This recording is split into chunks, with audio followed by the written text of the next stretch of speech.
ሰላም ቤተሰብ እንዴት አደራችሁ? እንዴት ናችሁ? እኔ በጣም ደህና ነኝ፣ እግዚአብሔር ይመስገን።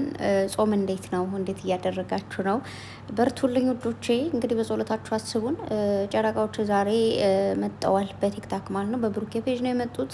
እንዲሁም ደግሞ ብሩኬ የጻፈው ጽሁፍ ዛሬ ማታ ቲክቶክ ላይቭ ላይ እንገናኝ ጀማ ብሎ ጽፏል ማለት ነው። ስለዚህ ዛሬ ላይቭ ይገኛሉ ማለት ነው። በብሩኬ ነው የሚገኙት። ያው ቅምጥሌም አብራ ትገኛለች። እንዲሁም ደግሞ ብሩኬ ሲጨፍር ነው እንግዲህ ይወድሻል በሏት እያለ ሲጨፍር፣ ቅምጥሌ ደግሞ ደረጃውን ዱብ ዱብ ብላ ስትመጣ ማለት ነው።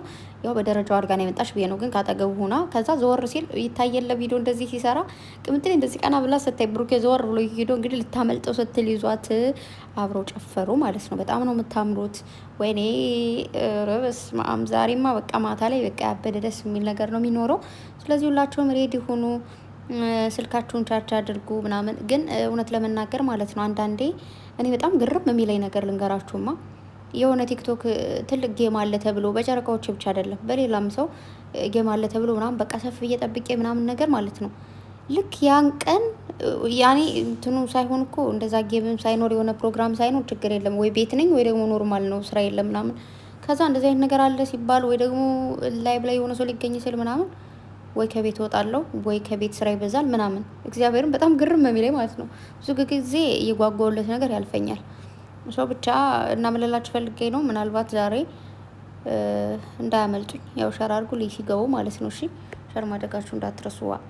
እና ጨረቃዎች ከክፉ ነገር ይጠብቃችሁ። እንግዲህ ያው ብዙ ሰዎች አብደዋል ትናንት። የሰው ልጅ ግን በዚህ ልክ ማበድ ይችላል እንዴ?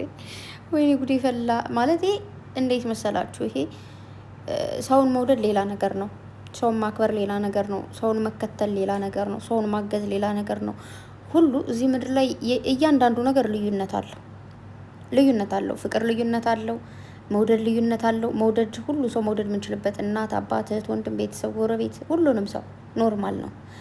ፍቅር ማለት ደግሞ የምታፈቅሩት ሰው ማለት ነው።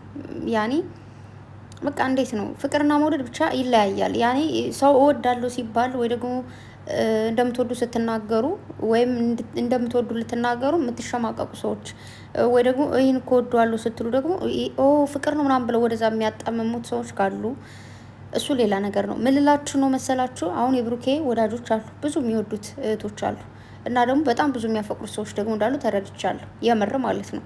እኔ የምለው አንዳንዴ አሁን ላይ ይኸውላችሁ እዚህ ምድር ላይ በጣም ብዙ ጊዜ አንዳንድ ሰዎች ይሸወዳሉ። ያኔ ፍቅረኛ የለኝም ብሏት አውርቷት ሊሆን ይችላል ምናምን፣ ወይ ደግሞ ፍቅረኛውን ፖስት የማያደርግ ከሆነ ብቻውን ብቻ የሚፖስት ከሆነ ስለ ፍቅር ታሪክ አውርቶ ከሆነ ምናልባት ይሄ ነገር ይሸውዳል። በቃ ይሄ ፍቅረኛ የለው ምናምን ብላችሁ አስባችሁ፣ ያው አንዳንዴ ማፍቀር የሚመጣው ከማሰብ ነው አይደል?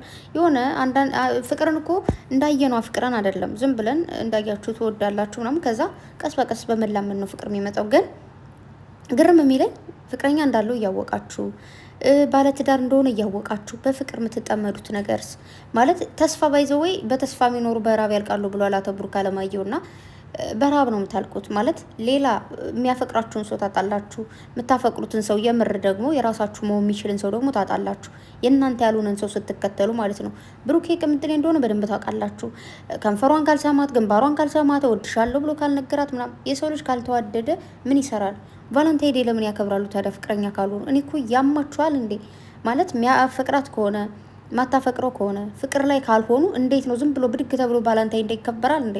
እስኪ ከቤስት ጓደኛሽ ጋር ብድግ በይና ባላንታይ ዴይ አክብሪ። ይከበራል? አይከበርም፣ ነውር ነው።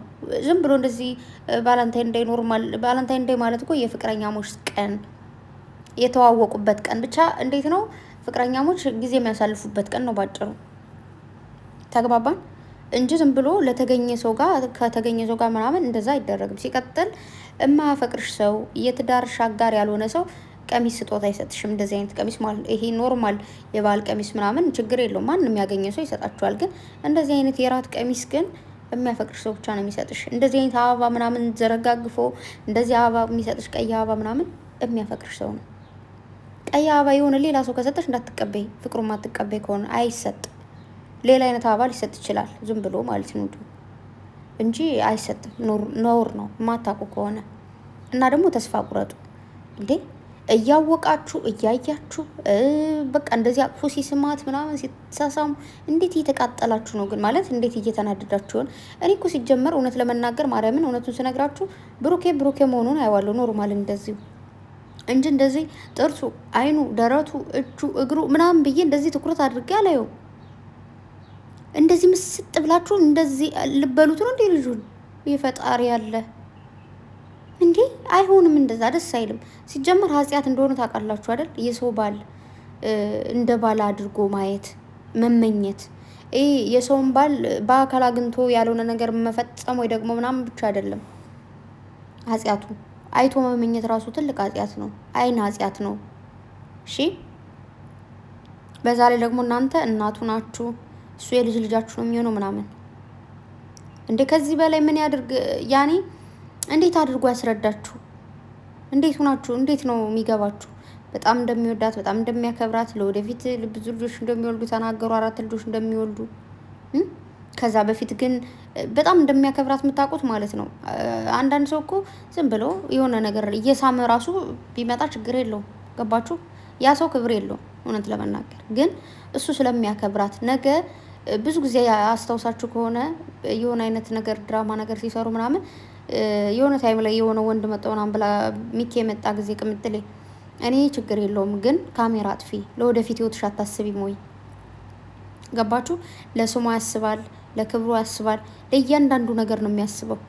እሱ የሚፈልገው እንድትከበር እንድትወደድለት እንጂ በአንድ ጥፋት ወይ ደግሞ በአንዲት ባልሆነ ነገር እንትን እንዲል አይፈልግ። አሁን እናንተ ከንፈሯን ይሳማት፣ ግንባሯን ይሳማት፣ ምኗን ይሳማት የምትሉት ያችን ስክሪንሾት አድርጋችሁ ሪከርድ አድርጋችሁ በዛች የሆነ ነገር በተፈጠረ ቁጥር እሷን ለማሳቀቅ ነው የምትፈልጉት። ግን ብሩኬ በጣም ጎበዝ ልጅ ነው ነው። ቅምጥሌም እንደዛው ብልጥ ልጆች ናቸው። መደረግ የሌለበትና መደረግ ያለበትን ነገር በደንብ ያውቃሉ። የእውነት እንኳን ልጅ ወልደው ራሱ ማለት ነው እናንተ ፊት መጥተው ከንፈራቸውን አይሳሳሙ። ነውርም ስለሆነ ይሄ ባህላችንም አይደለም እምነታችንም አይደለም። የማንኛውም እምነት እንደዚህ ሜዳ ላይ እየተሳሳማችሁ ነው አይልም። አሁን ላይ ያለው ጊዜው ይሄ የሰለጠነ ጊዜ ደረስን ብለን እንደውም እየተግማማን ነው ከገባችሁ ነው።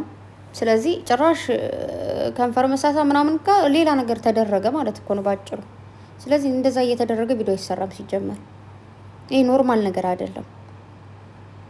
እየነቃችሁ በቃ ንቁ። ቅምጥሌና ብሩኬ ተጋብተዋል። ኦኬ ወደ ሶሻል ሚዲያ አልመጣም እንጂ ተጋብተዋል። ተጋብተው ጨርሰዋል። ባለትዳር ናቸው። እሺ ልንገራችሁ ብዬ ነው። ተስፋ ቁረጡ ካላስ። ቅምጥሌ ደግሞ የኔ ቆንጆ የሆነ አሁን እኔ ጸጉሬ ቢሆን ማለት ነው ፍትትት ብሏል። ሌሊት ላይ ስተኛ እንዴት አድርግሽ አድርሽ ነው የኔ ቆንጆ። እያት እስኪ ልክ እንደ ማተዋ ሁና በቃ እንደዚህ ቆንጅት እንዳልሽ ነው ጸጉሯ ሁላ ያለችው የኔ ሽቅርቅር የኔ ቆንጆ። ኡፍ ደስ እኮ ሙትት ብዬ ነው ማርያምን።